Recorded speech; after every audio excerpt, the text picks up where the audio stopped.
estamos aquí en Derecho Empresarial, continuando con nuestras sesiones. Vamos a culminar la sesión sobre el contrato de locación de servicios. Estuvimos viendo en sesiones anteriores cuál era su definición, de alguna forma cuál era su finalidad. Ahora vamos a hablar sobre la clasificación y como siempre vamos a asistirnos con nuestras láminas. En ella en este momento estamos haciendo un paralelo, no un cara a cara, entre lo que es el contrato de locación de servicios sobre servicios netamente y sobre lo que es obra, la realización de una obra. ¿Qué encontramos en lo que es el contrato de locación por obra? Dice, se debe entregar un resultado. ¿Y qué encontramos respecto de servicios? Que se debe realizar una actividad. Bien, hay una gran diferencia, porque en ninguno de los casos, volvemos a repetir, estamos por la persona, estamos por la actividad que realiza. En un caso, la obra y en el segundo, el servicio. Luego, en el caso de la obra, es retribuir el resultado en función del número o de la medida de la obra. Y respecto del servicio, la remuneración en proporción al tiempo de duración de los servicios. Esto es, tú me tienes que entregar una docena de tazas de porcelana. O tú me tienes que entregar 3 metros de, digamos, vamos a decirlo así, ¿no? 3 metros de adaptación para jardín, ¿no? En el caso de los servicios, no. En el caso de los servicios decimos, tú te vas a encargar de hacer la calificación de títulos registrales, ¿no? Que yo te voy a ir brindando en un mes y dentro de ese mes, por día, tienes que utilizar eso durante 5 horas al día. Que eso va a ser lo mínimo por calificación. Haciéndome un promedio de que probablemente califique 5 títulos al día, ¿no? La remuneración va a ir directamente proporcional a lo que vamos a establecer. En cuanto a obras, dice, la actividad dirigida al resultado se pacta con independencia del comitente, dice. Y en servicios, dice, se produce la situación de dependencia respecto al comitente. Claro, porque de alguna forma yo tengo que estar en contacto con el comitente. Voy a realizar un servicio. En cambio, yo voy a realizar de repente las tazas de porcelana y no necesariamente tengo que estar yéndole a preguntar al comitente. El comitente las verá el día que yo se las entregue y me dirá me gusta o no. Salvo que yo haya pactado que la primera media docena de esa docena tengo que entregársela a él para que vea así como una especie de control de calidad. Finalmente dice, a riesgo y ventura del contrato, es la obra. Y los servicios, el riesgo corre de parte de quien contrata los servicios. Siguiendo con esta clasificación, también tenemos que ver que hay una comparación de la producción de bienes físicos y servicios. En el caso de bienes físicos, tenemos que entregar bienes tangibles que dependan de una propiedad física, tiene que ser almacenable, tiene que ser producido, para en este caso el comitente, en un ambiente determinado, tiene que tener determinados materiales y características inherentes y que tiene que estar estandarizado. ¿Qué debemos de ver en cuanto al servicio? Tiene que ser un intangible, es decir, no tiene que ser algo que se vea. El valor debe ser percibido en el proceso, no es obviamente el servicio almacenable, tiene que ser producido para y con el comitente, tiene que ser producido en un ambiente en general, obviamente que sí, la calificación depende, en todo caso en ese sentido, de la persona que ingresó el título, ¿no? Dentro de los ejemplos anteriores. La calidez inherente al proceso y usualmente es requerido por el cliente. Entonces, vamos a hacer nuevamente un recordaris de la naturaleza del contrato para poder luego pasar al ejemplo mismo del contrato. Y teniendo en cuenta también que tenemos actualmente un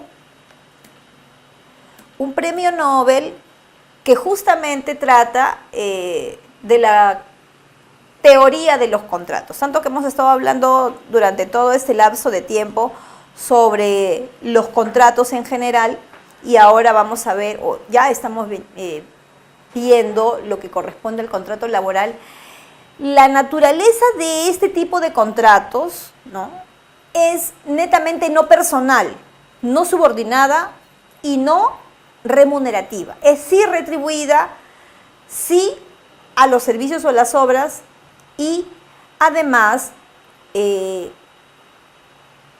tiende este tipo de contratos a no ser subordinado.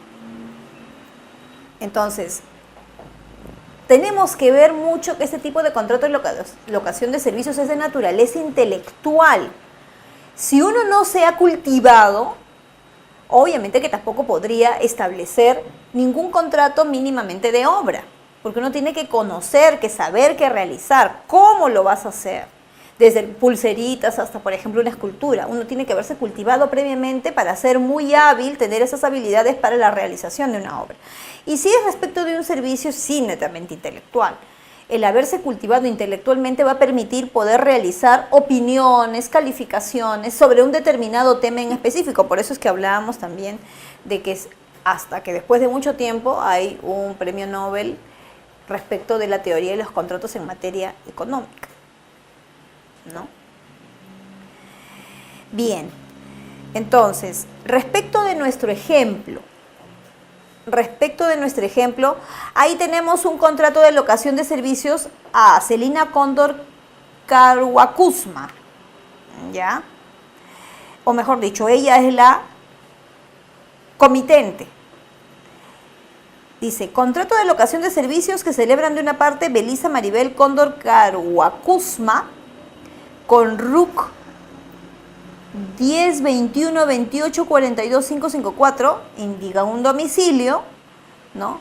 Y de la otra parte, Canchari Caracusma Nolberta, y indican su DNI. Ahí estamos viendo que hay una parte que es el empleador, en este caso no el empleador, sino es el comitente, la persona que va a contratar, y el locador, que es la parte que va a realizar, en este caso sería el servicio. ¿Por qué? Porque en el antecedente dice, el comitente es una empresa dedicada a la contabilidad que requiere la prestación del servicio de un contador. Entonces, esta persona lo que va a hacer, lo que se va a encargar es de realizar una actividad profesional de calificación contable. Porque dice, el contador declara desarrollarse en actividades de esta índole operacional y administrativa relacionados con la contabilidad privada y pública. Entonces, quiere decir que este tipo de contratos va directamente proporcional al servicio realizado, no a la persona. La identificamos sí a la persona, pero indicamos de que ella realiza un servicio. Y si realiza un servicio, eso es lo que nos va a, digamos, a permitir luego realizar este tipo de contratos. No el hecho de que ella sea la persona indicada, sino el servicio que me va a brindar. Eso es lo que importa. Entonces, ustedes fijan, primero es el antecedente, colocar qué es lo que nos va a brindar, el objeto, qué es lo que va a realizar, dice ahí, servicios que se van a desarrollar. ¿Cuáles son las obligaciones? Ahí estamos indicando. ¿Qué es lo que va a hacer? Primero, llevar libros contables, declarar los impuestos, presentar los estados financieros, asesorar tributariamente. Esas son sus obligaciones. ¿Cuáles van a ser mis obligaciones? Dice, como comitente, mis obligaciones como comitente serán cumplir puntualmente con el pago de su retribución y cumplir con lo prescrito en el numeral 3.4 de la cláusula tercera. ¿Cuál sería? Brindarle todo lo necesario para que esta persona pueda asesorar. ¿Y cuál es lo que va a recibir, o qué es lo que va a recibir finalmente la locadora del comitente? Va a recibir una retribución. En este caso dice, va a recibir una retribución de 200 soles mensuales. Esta contadora va a recibir 200 soles mensuales por brindar asesoría, por estar realizando estados financieros, por declarar los impuestos, ¿no? Ese es el monto que va a recibir ella. Ese monto por año, estamos hablando de unos 2.400 soles, ¿no? Pero si se fijan, no hay CTS, no hay un vínculo, no dice en qué momento lo van a realizar, no, es libre, porque es un contrato de locación de servicios. Muy bien, con esto lo que estamos tratando de explicar es, y nuevamente lo recalcamos, que este tipo de contratos no son contratos que estén íntimamente vinculados con la empresa. Son contratos a los cuales nos vamos a someter porque necesitamos con urgencia ese servicio, necesitamos con urgencia esa obra y porque hasta cierto punto sí tenemos que declararlo tributariamente, pero a los cuales no vamos a engrosar más nuestra planilla. Nos vamos a servir de ellos, vamos a pagar oportunamente, pero no nos va a hacer incurrir en gastos posteriores como son el tema de beneficios, como el tema de los pagos tributarios, etcétera, etcétera, etcétera. Entonces sí, con esto ya estaríamos dando por finalizado esta sesión y también este tema, ¿no?, que nos ha venido causando bastante controversia en cuanto a ver un tema laboral y un tema netamente civil. Les agradezco por su atención y los espero en nuestra última sesión que va a tratar sobre la ley de la micro y pequeña empresa. Entonces los estamos esperando. Muchas gracias.